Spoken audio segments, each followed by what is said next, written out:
The moment of capture arrives not with chaos, but with a heavy, suffocating stillness. War has already taught these men what defeat is supposed to feel like. It is not merely the loss of weapons or the surrender of position, it is the expectation of degradation that follows. Long before they are disarmed, long before they are herded into place, the prisoners carry with them a script written by rumor, propaganda, and lived experience. They have been told what happens next. They have been prepared for shouting, for spittle-laced insults, for blows delivered not out of necessity but contempt. Every step forward tightens their shoulders, every pause sharpens their anticipation of cruelty. In their minds, the worst is not the barbed wire or the confinement, but the words that are supposed to come first. They wait for those words as if bracing for impact. Silence stretches, unnatural and oppressive, broken only by the sounds of boots on earth and distant machinery. The men stand in uneven lines, some staring at the ground, others staring straight ahead, unwilling to give their captors the satisfaction of visible fear. Many have rehearsed this moment privately, telling themselves how they will endure it, how they will remain silent, how they will absorb the verbal blows without reaction. They know the ritual of defeat as it has been modeled to them, humiliation as proof of victory, cruelty as affirmation of power. The absence of immediate hostility confuses them at first, but they assume it is only a delay, the calm before the inevitable storm. War has trained them well in expectation. They have seen prisoners on the other side, broken, shouted at, stripped of identity until only obedience remains. They have been told that this is how enemies behave when they finally hold power. Victory, they believe, reveals true character, and they are certain that character will be merciless. The men tighten their grips on the few belongings they are allowed to keep, as if bracing themselves against language sharp enough to wound. Their bodies remain tense, coiled for endurance, their minds racing through strategies of emotional survival. Then time begins to stretch in a way they did not anticipate. Orders are given, but not screamed. Movements are directed, but without theatrical aggression. The guards' voices carry authority, but not hatred. The prisoners listen closely, waiting for the insult hidden behind the instruction, the cruelty concealed beneath formality. It does not come. Instead, they hear their own footsteps being guided, their own breathing echoing in the space left by words that never arrive. The silence grows heavier, not because it threatens violence, but because it contradicts everything they were prepared for. This absence unsettles them more deeply than abuse would have. Violence fits into the narrative they know. Humiliation would confirm what they believe about the enemy and justify their own suffering. But this quiet restraint leaves them unmoored. Some begin to suspect a delayed punishment, a psychological tactic meant to break them later. Others wonder if they are being observed, measured, tested. The uncertainty gnaws at them. It is easier to endure cruelty than ambiguity, easier to endure hatred than indifference tempered by order. As they are gathered, counted, and positioned, they notice details they had not expected to matter. The guards do not linger unnecessarily. There is no theatrical display of dominance, no effort to extract submission through fear. The men are not paraded for humiliation, not singled out for ridicule. Instead, they are processed. That word alone carries an unfamiliar weight. Processing suggests a system, a procedure, something larger than individual anger. It suggests that their capture is not a personal triumph to be celebrated, but a responsibility to be managed. The prisoners feel their assumptions begin to strain under the weight of observation. They had prepared themselves emotionally for one kind of suffering and are now confronted with something far more disorienting: restraint without explanation. No one tells them they are animals. No one mocks their defeat. No one uses their capture as an opportunity for revenge. The lack of harsh words becomes a presence in itself, pressing against their expectations until those expectations begin to crack. Some of the men glance at one another briefly, uncertain whether they are misinterpreting what is happening. Shared looks carry unspoken questions. Is this real? Is this temporary? Is something worse coming? No one speaks. Speaking feels dangerous, as if acknowledging the strangeness might shatter it. They remain cautious, emotionally armored, waiting for the inevitable correction that will restore the familiar order of victor and vanquished. But the correction never arrives. Instead, the process continues with methodical calm. The prisoners are moved from one space to another with minimal instruction, minimal commentary. Their identities are noted not through slurs, but through numbers and names. This too feels strange. To be recorded rather than reduced. To be acknowledged as individuals within a system rather than as objects of contempt. It does not feel like kindness yet. Kindness would imply warmth, but it feels like something adjacent to dignity, and that is far more destabilizing. Internally, the men struggle to reconcile this treatment with the war they have lived. They have been conditioned to believe that enemies are monsters, that mercy is a weakness exploited by the ruthless. Yet here they stand, alive, unshouted at, unstruck. The absence of immediate brutality forces them into a psychological space they have not prepared for. It demands interpretation. It demands reflection. And reflection, in the aftermath of defeat, is dangerous territory. Some feel anger begin to surface, not at the guards, but at the confusion itself. This was not supposed to happen. Defeat was supposed to come with predictable pain, a clear emotional script. Instead, they are left confronting their own assumptions, their own expectations of cruelty. The war has taught them to expect the worst from the other side, and now that expectation hangs unanswered in the air, unresolved and uncomfortable. Others feel a creeping sense of vulnerability. Cruelty allows distance. Hatred allows emotional armor. But restraint forces proximity on a human level. To be treated without visible malice is to be seen, and being seen carries its own kind of exposure. The prisoners are not ready for that. They had prepared to endure being dehumanized, not to endure being processed with calm efficiency.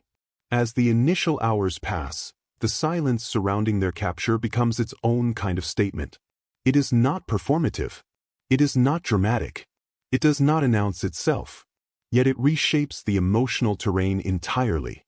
The prisoners realize, slowly, that whatever comes next will not unfold according to the rules they thought governed war. This realization does not bring relief. It brings unease. They are left standing at the threshold of captivity with fewer certainties than before. The familiar emotional landmarks, fear, hatred, humiliation, have not disappeared, but they have been displaced. In their place stands something far more unsettling, the possibility that the enemy is not behaving as expected, and that victory, in this instance, is being expressed not through domination, but through control without cruelty. By the end of that first encounter, nothing decisive has happened in a conventional sense. No speeches, no punishments, no declarations. Yet everything has already begun to change. The prisoners entered captivity braced for harsh words that would confirm the world as they understood it. Instead, they are met with silence, order, and restraint. And in that silence, the first cracks appear, not in their bodies, but in the assumptions that carried them through the war to this moment. What they do not yet understand is that this absence of cruelty is not accidental, nor temporary. It is intentional. It is foundational. And it will shape everything that follows in ways they cannot yet imagine. What becomes clear in the days that follow is that authority here does not announce itself through rage or spectacle. It reveals itself quietly, through routine. The prisoners begin to notice patterns where they expected chaos, structure where they expected improvisation fueled by resentment. Orders are issued at consistent times. Movements follow predictable rhythms. There is no sense of improvisational punishment, no arbitrary cruelty designed to keep them off balance. Instead, there is an almost unsettling regularity to everything that happens around them. This form of control feels unfamiliar. Many of the men have learned to read danger in raised voices and sudden movements. They know how to endure shouted commands and explosive tempers. What they struggle to interpret is calm authority that does not fluctuate with mood. The guards enforce rules firmly, but without personal investment in suffering. Infractions are corrected, not dramatized. Compliance is expected, not extracted through fear. The result is a kind of emotional dissonance the prisoners cannot easily resolve. They are counted repeatedly, always in the same manner, always with the same neutral tone. The guards do not insult them while doing so. Names and numbers are spoken without commentary. This neutrality becomes oppressive in its own way. It denies the prisoners the emotional clarity of hostility. They cannot easily cast their captors as sadists or brutes, because the behavior does not support that narrative. Yet they cannot fully trust it either. War has taught them that kindness can be deceptive, that calm can conceal cruelty waiting for the right moment. Meals arrive on schedule. The food is not generous, but it is adequate. It is distributed evenly. No one is singled out for deprivation as an example. The men eat cautiously at first, suspicious of both quality and intent. Some expect the rations to be reduced suddenly as punishment, or for favoritism to be used as leverage.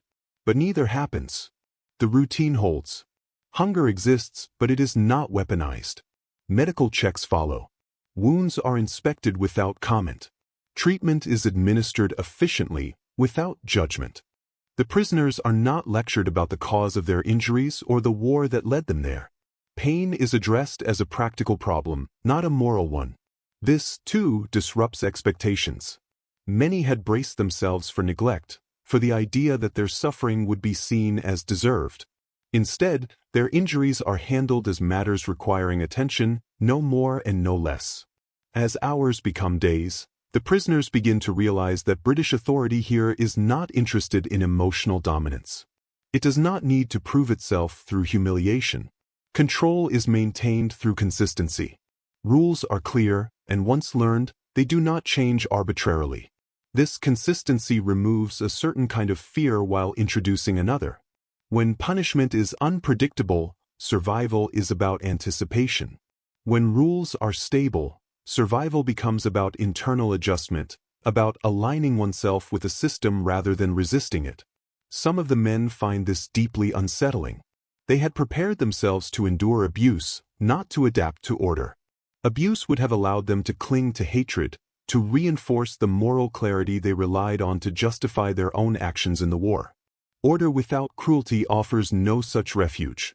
It forces them to confront the reality that their captors are operating under a framework that does not require their suffering to function.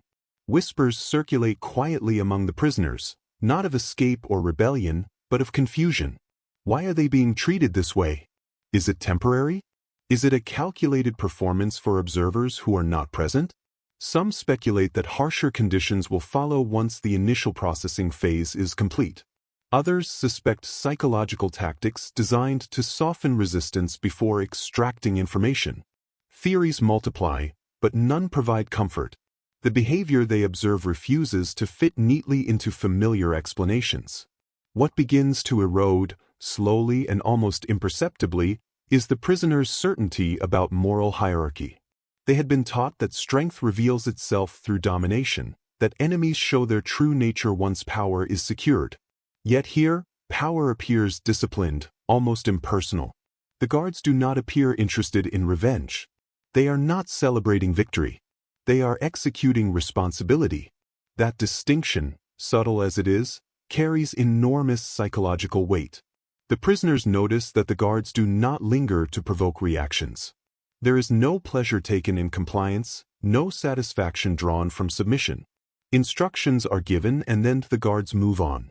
This absence of emotional engagement feels almost colder than hatred, yet it also lacks the cruelty that would justify resentment. The prisoners are left in a strange emotional limbo, unable to anchor their feelings to familiar reference points. Over time, a shift occurs within the group. Tension remains, but it changes shape. Instead of bracing for sudden abuse, the men begin to brace for internal conflict. The routine creates space for thought, and thought invites memory. In the absence of constant threat, moments of reflection emerge uninvited. Some men replay their capture in their minds, searching for signs they missed, for clues that would explain this treatment.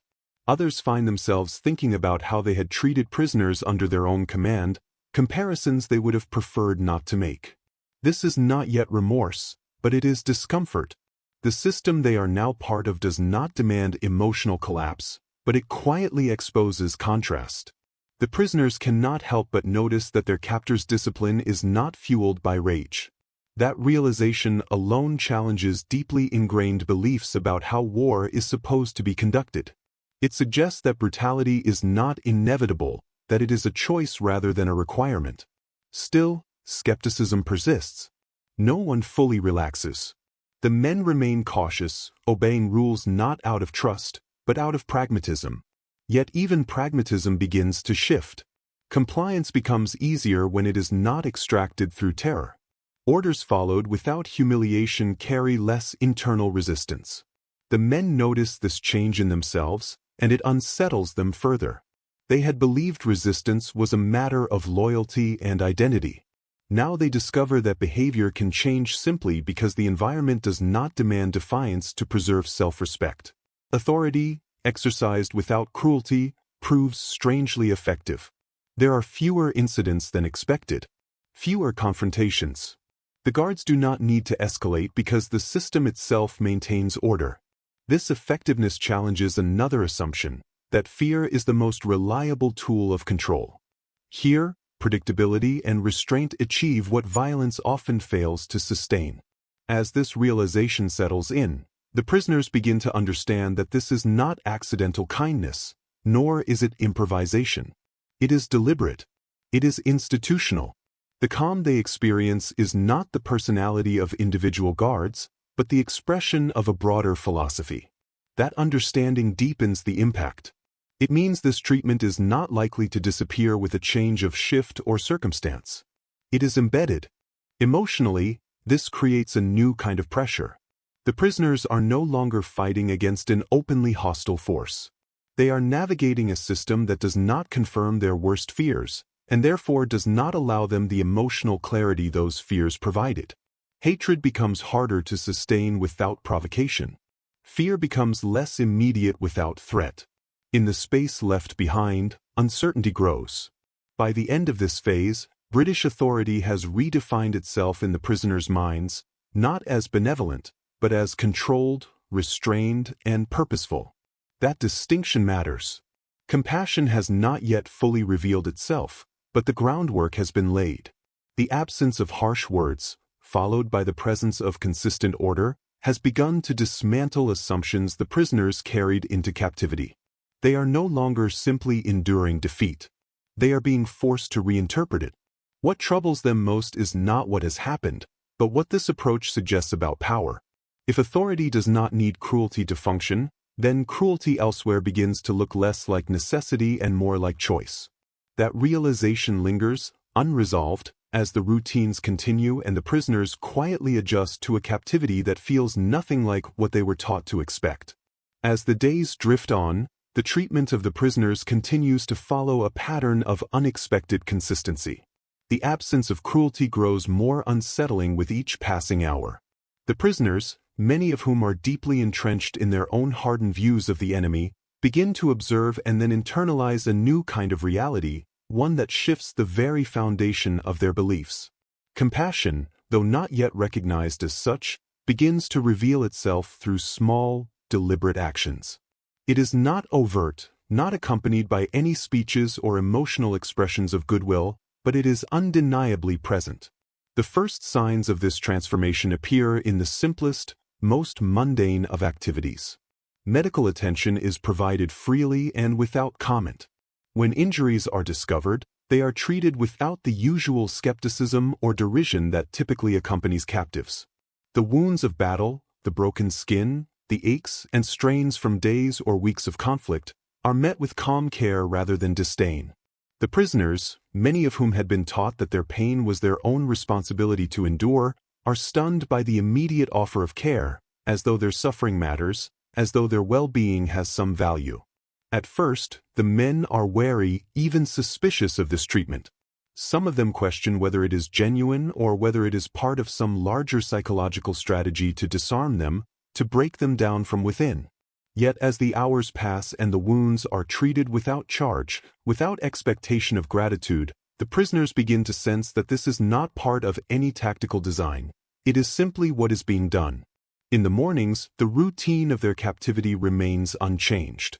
The prisoners are roused, counted, fed, and then assigned their tasks. There is no sense of hurry, no urgency to force them to act. They are treated like people who are simply part of a system, not like animals to be herded or machines to be worked. And yet, even within this new rhythm, there is a growing sense of unease. The structure does not feel temporary. It feels deliberate, and more than that, it feels unsettlingly dignified. In contrast to the prisoners' expectations of malice, they are confronted with something far more complex. A treatment that leaves no room for the narrative of the victimized and the oppressor to unfold in the way they had come to understand. By now, most of the prisoners have realized that they are not being tortured for the sake of their captor's pleasure, nor are they being publicly humiliated to teach them a lesson. They are being treated with a kind of precision, as if they are merely part of a system, the necessary elements of a well-oiled machine that doesn't require emotional drama or overt expressions of power to function. It is in this system that the prisoners find themselves gradually reframing their own positions. The war had taught them that every action taken by their enemy was driven by some level of hatred or vengeance. That belief had allowed them to draw moral lines in the sand, to mark themselves as the good in a world populated by the morally corrupt. To now experience this level of restraint forces them into uncharted emotional waters. In the evenings, when the prisoners sit together in groups, the conversations drift away from the expected patterns of revenge fantasies or fears of torture.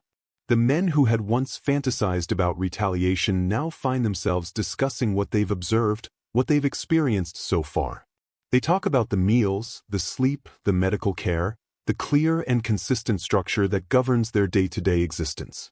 These discussions are filled with hesitation, as though they are unsure whether to embrace what they are seeing or to reject it entirely. Some men begin to admit, quietly, that the British have not been as cruel as they expected. There is a visible unease in these admissions, an unease that speaks of a moral conflict they cannot immediately resolve. The prisoners, once assured in their understanding of the war and its actors, are slowly stripped of their certainty. They are left to confront the idea that their enemies may not, in fact, be the monsters they had imagined. There is no denying that they are still prisoners, that they are still the defeated, but the absence of cruelty, of aggression, is starting to soften the rigid lines of demarcation they had once drawn so carefully between themselves and their captors.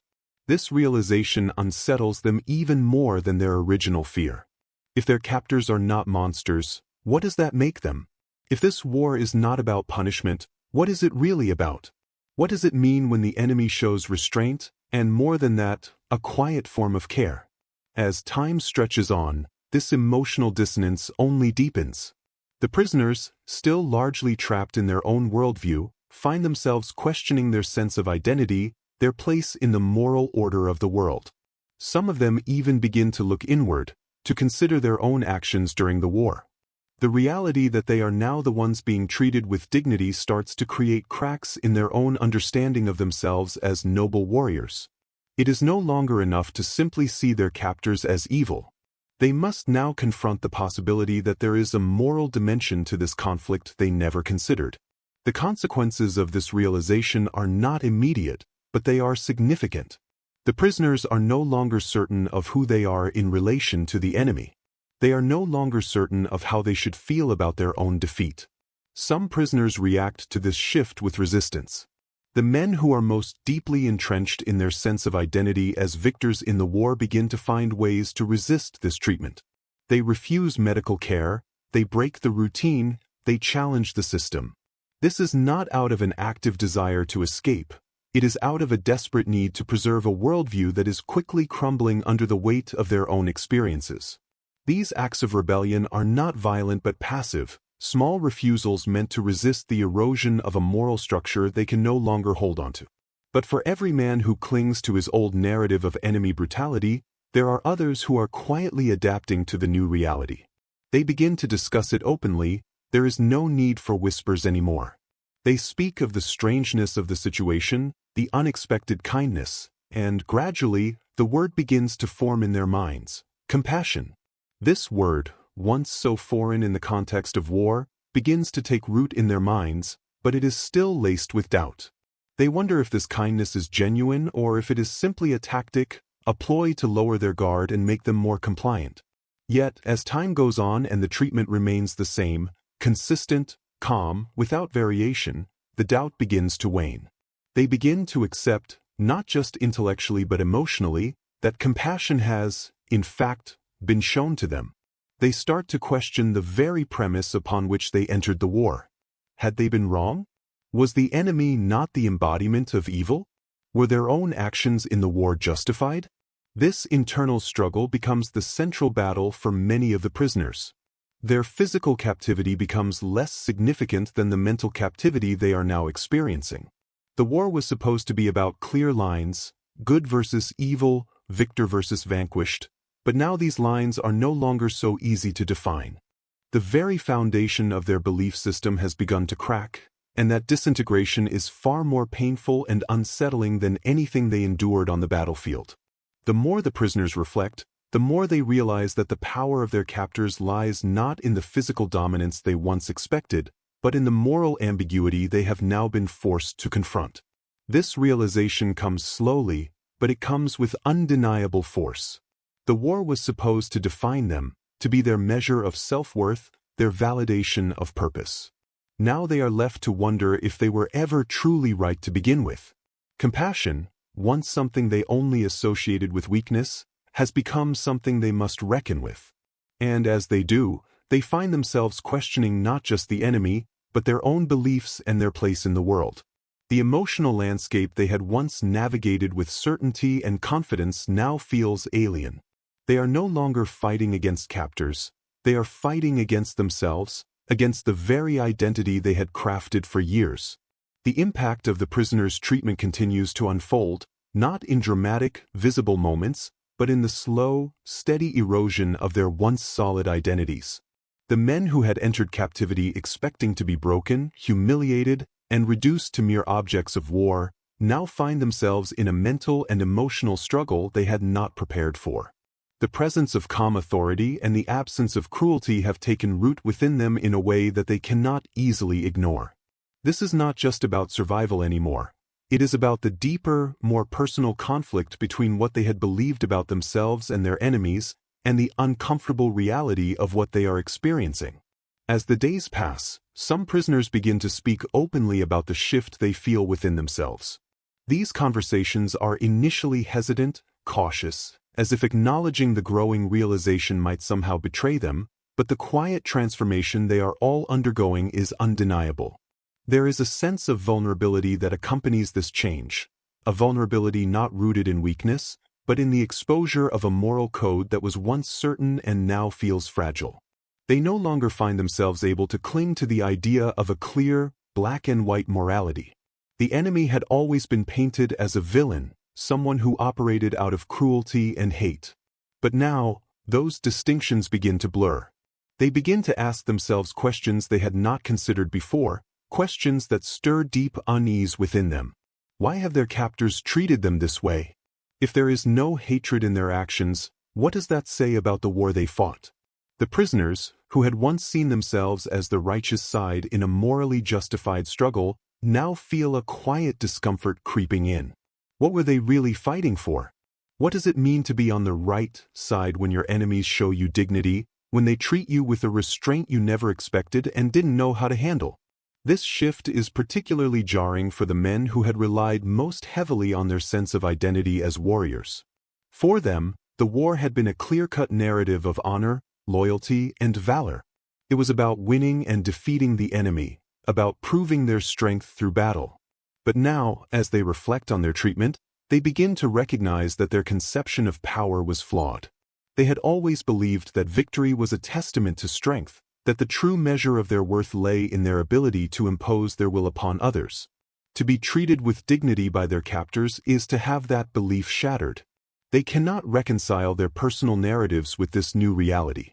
How can they remain loyal to a cause that has not only defeated them but has failed to provide the moral clarity they expected? They are being treated not as defeated soldiers to be cast aside and forgotten, but as human beings, each one worthy of care, each one worthy of respect. It is a kind of treatment that, at first, feels like betrayal. Their minds race, struggling to process this new information. How could they have been so wrong? How could they have failed to see the possibility that their enemies could operate in such a morally complex way? The emotional toll of this conflict is staggering. What was once a clear delineation between the good and the evil now feels fuzzy and indistinct. The prisoners no longer know where they stand in relation to the enemy. The guards, once expected to behave as cruel oppressors, have instead shown restraint and humanity. They have exercised power without malice, strength without cruelty.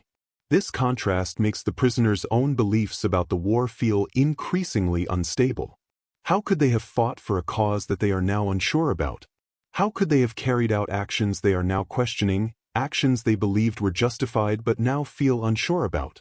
The most difficult part of this shift is that the prisoners cannot entirely reject the new reality they are experiencing. Despite their discomfort, despite the questions it raises, there is a quiet part of them that is grateful for the dignity they are being shown. This gratitude, however, is not something they are eager to acknowledge. It feels like an admission of weakness, a betrayal of everything they thought they stood for. They want to resist this change, to hold on to their old convictions, but the quiet power of restraint, the simple humanity shown by their captors, begins to create an inescapable tension within them. This tension is not one of physical survival. It is psychological, emotional, and moral.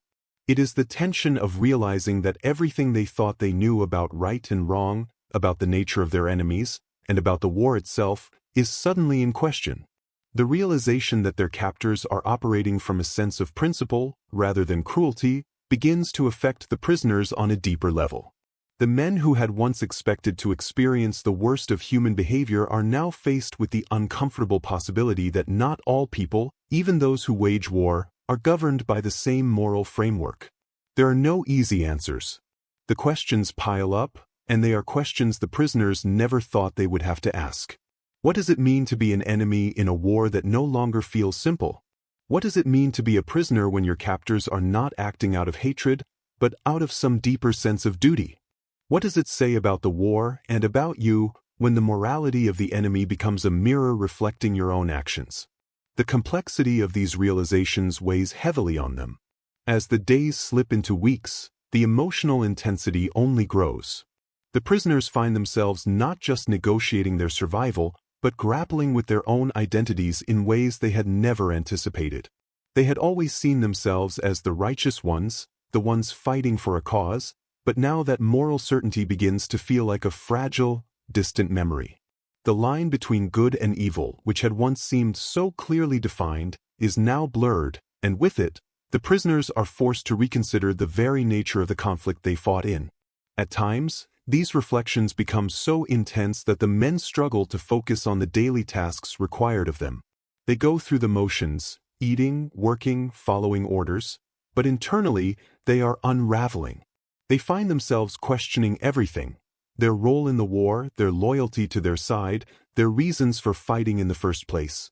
And most of all, they begin to ask themselves what kind of people they have become.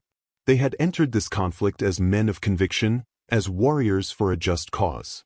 But now, in the quiet of their captivity, they are faced with the uncomfortable truth that the world they knew, the world of clear right and wrong, no longer exists. The enemy has treated them with restraint, and in doing so, has forced them to confront their own humanity in a way they never expected.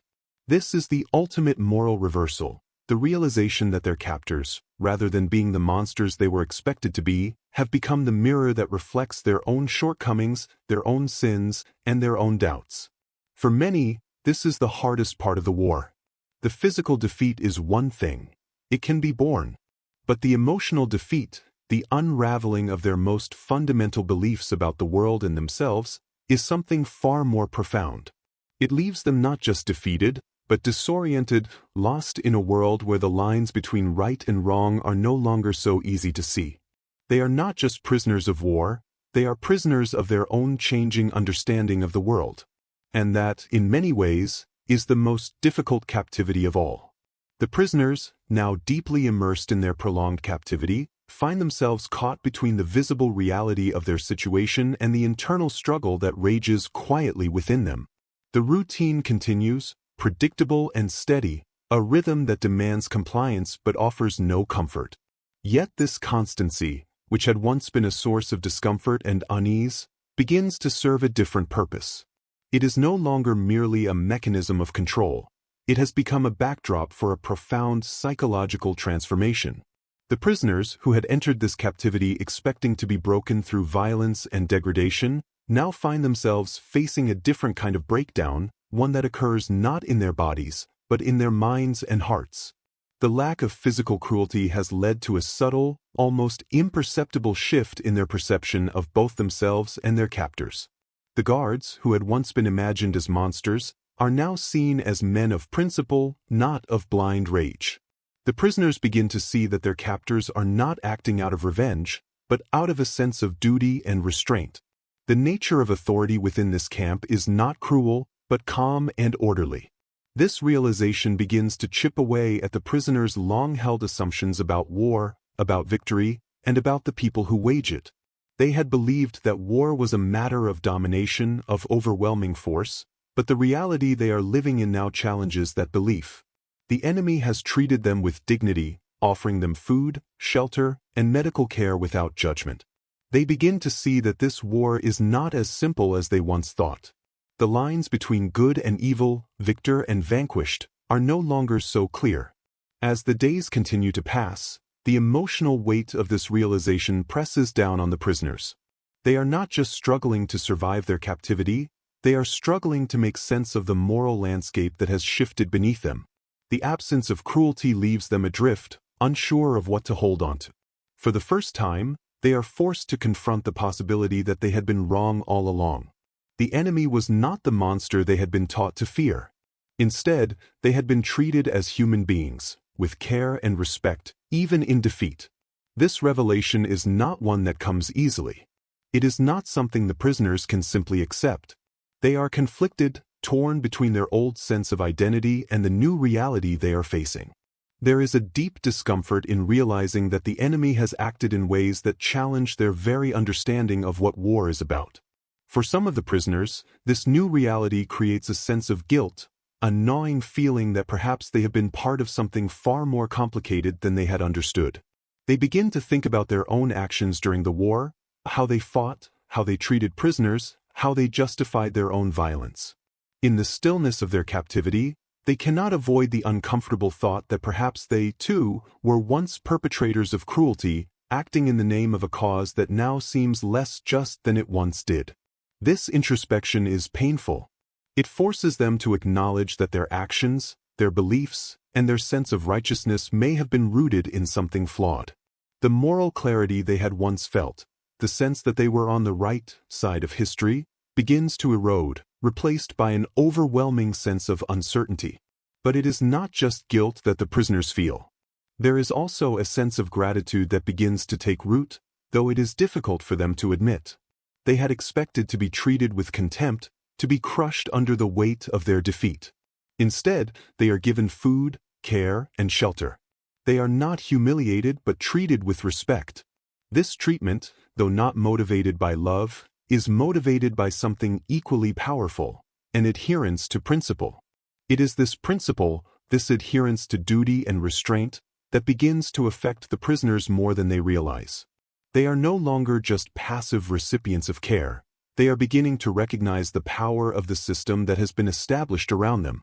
The prisoners are, for the first time, allowed to reflect on their own suffering without the overwhelming pressure of constant fear or degradation. This space for reflection is what begins to change them. It is in this space that they can begin to question their assumptions about the war, their role in it, and the morality of the actions they took. And as they reflect, they begin to ask questions that would have been unthinkable before their capture. What did the war really accomplish? Was it worth it? Was it justified? Was there another way to solve the conflict? These questions are not just abstract philosophical musings. They are questions that carry real emotional weight.